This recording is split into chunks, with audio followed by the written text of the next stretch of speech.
CHAPTER 15. Of the Adventures of Ferdinand Count Fathom, by Tobias Smollett. This recording is in the public domain. Having thus gained a complete victory over the affections of these two ladies, he began to convert his good fortune to the purposes of that principle from which his view was never, no, not for a moment, detached. In other words, he used them as ministers and purveyors to his avarice and fraud. As for the mother-in-law, she was of herself so liberal as to anticipate the wishes of any moderate adventurer, and presented him with sundry valuable jewels as memorials of her esteem. Nor was the daughter backward in such expressions of regard. She already considered his interest as her own, and took frequent opportunities of secreting for his benefit certain stray trinkets that she happened to pick up in her excursions within doors.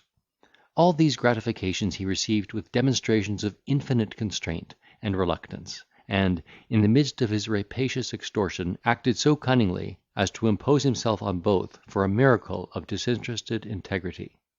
Yet, not contented with what he thus could earn, and despairing of being able to steer the bark of his fortune for any length of time between two such dangerous quicksands, he resolved to profit by the occasion while it lasted, and strike some considerable stroke at once. A plan was formed in consequence of this determination, and, at an appointment with the mother in the house of their female friend, our adventurer appeared with an air of dejection, which he veiled with a thin cover of forced pleasantry, that his mistress might suppose he endeavoured to conceal some mortal chagrin that preyed upon his heart. The stratagem succeeded to his wish. She observed his countenance between whiles overcast, took notice of the involuntary sighs he heaved,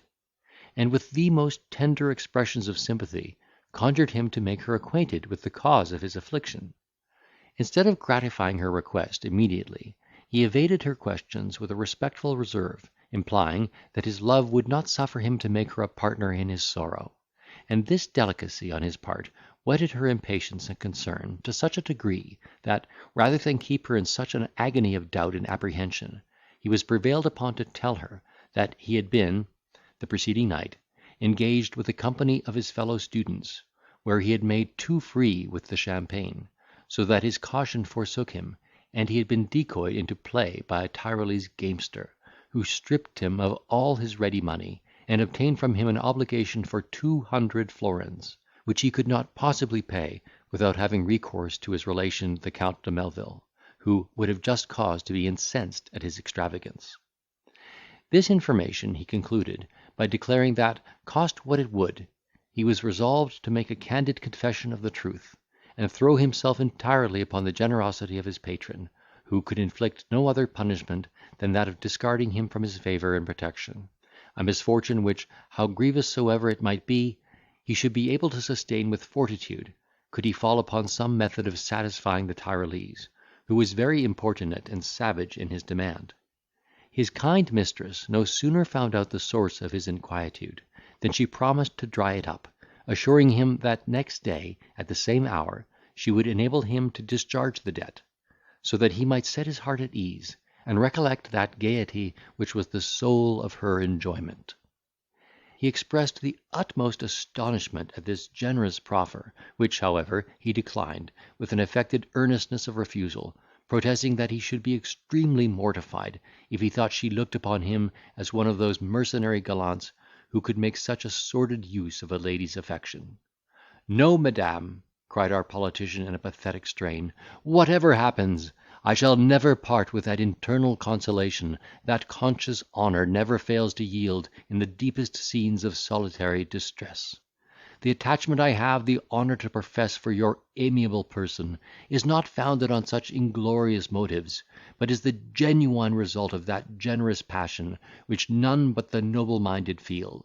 and the only circumstance of this misfortune that I dread to encounter is the necessity of withdrawing myself for ever from the presence of her whose genial smiles could animate my soul against all the persecution of adverse fortune."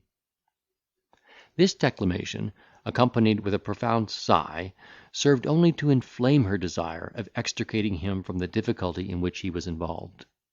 She exhausted all her eloquence in attempting to persuade him that his refusal was an outrage against her affection. He pretended to refute her arguments, and remained unshaken by all the power of her solicitations, until she had recourse to the most passionate remonstrances of love, and fell at his feet in the posture of a forlorn shepherdess. What he refused to her reason, he granted to her tears, because his heart was melted by her affliction, and next day condescended to accept of her money, out of pure regard to her happiness and peace. Encouraged by the success of this achievement, he resolved to practise the same experiment upon Wilhelmina, in hope of extracting an equal share of profit from her simplicity and attachment, and, at their very next nocturnal rendezvous in her chamber, reacted the farce already rehearsed, with a small variation, which he thought necessary to stimulate the young lady in his behalf. He rightly concluded that she was by no means mistress of such a considerable sum as he had already extorted from her mother, and therefore thought proper to represent himself in the most urgent predicament, that her apprehension on his account might be so alarmed as to engage her in some enterprise for his advantage, which otherwise she would never have dreamed of undertaking. With this view, after having described his own calamitous situation, in consequence of her pressing entreaties, which he affected to evade, he gave her to understand that there was no person upon earth to whom he would have recourse in this emergency; for which reason he was determined to rid himself of all his cares at once, upon the friendly point of his own faithful sword. Such a dreadful resolution could not fail to operate upon the tender passions of his Dulcinea. She was instantly seized with an agony of fear and distraction. Her grief manifested itself in a flood of tears, while she hung around his neck, conjuring him in the most melting terms, by their mutual love, in which they had been so happy, to lay aside that fatal determination which would infallibly involve her in the same fate; for she took Heaven to witness that she would not one moment survive the knowledge of his death. He was not deficient in expressions of reciprocal regard. He extolled her love and tenderness with a most extravagant eulogium, and seemed wrung with mortal anguish at the prospect of parting for ever from his lovely Wilhelmina. But his honour was a stern and rigid creditor that could not be appeased, except with his blood; and all the boon she could obtain, by dint of the most woful supplication, was a promise to defer the execution of his baleful purpose for the space of 24 hours, during which she hoped Heaven would compassionate her sufferings, and inspire her with some contrivance for their mutual relief. Thus he yielded to her fervent request, rather with a view to calm the present transports of her sorrow, than with any expectation of seeing himself redeemed from his fate by her interposition. Such at least were his professions when he took his leave, assuring her that he would not quit his being before he should have devoted a few hours to another interview with the dear object of his love. Having thus kindled the train, he did not doubt that the mine of his craft would take effect, and repaired to his own lodging in full persuasion of seeing his aim accomplished before the time fixed for their last assignation. His prognostic was next morning verified by the arrival of a messenger, who brought to him a small parcel, to which was cemented with sealing wax the following epistle: "Jewel of my soul! Scarce had you last night quitted my disconsolate arms, when I happily recollected that there was in my possession a gold chain, of value more than sufficient to answer the exigence of your present occasions. It was pledged to my grandfather for 200 crowns by a knight of Malta, who soon after perished in a sea engagement with the enemies of our faith, so that it became the property of our house, and was bequeathed to me by the old gentleman, as a memorial of his particular affection. Upon whom can I more properly bestow it than him who is already master of my heart? Receive it, therefore, from the bearer of this billet, and convert it, without scruple, to that use which shall be most conducive to your ease and satisfaction. Nor seek from a true romantic notion of honour, which I know you entertain, to excuse yourself from accepting this testimony of my affection;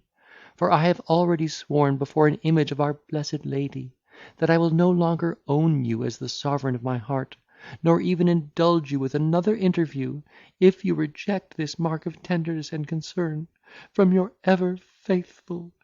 Wilhelmina." The heart of our adventurer began to bound with joy when he surveyed the contents of this letter, and his eyes sparkled with transport at sight of the chain, which he immediately perceived to be worth twice the sum she had mentioned. Nevertheless, he would not avail himself, without further question, of her generosity. But that same night, repairing to her apartment at the usual hour of meeting, he prostrated himself before her, and, counterfeiting extreme agitation of spirit, begged in the most urgent terms, not even unaccompanied with tears, that she would take back the present which he tendered for her acceptance, and spare him the most insufferable mortification of thinking himself exposed to the imputation of being mercenary in his love. Such, he said, was the delicacy of his passion, that he could not possibly exist under the apprehension of incurring a censure so unworthy of his sentiments; and he would 1,000 times sooner undergo the persecution of his rancorous creditor, than bear the thought of being in the smallest consideration lessened in her esteem. Nay, so far did he carry his pretensions to punctilio, as to protest, that should she refuse to quiet the scruples of his honour on this score, her unyielding beneficence would serve only to hasten the execution of his determined purpose, to withdraw himself at once from a life of vanity and misfortune. The more pathetically he pleaded for her compliance, the more strenuously did she resist his remonstrances. She advanced all the arguments her reason, love, and terror could suggest, reminded him of her oath, from which he could not suppose she would recede, whatever the consequence might be; and in conclusion vowed to Heaven, with great solemnity and devotion, that she would not survive the news of his death. Thus the alternative she offered was either to retain the chain and be happy in her affection, or forfeit all title to her love, and die in the conviction of having brought his innocent mistress to an untimely grave.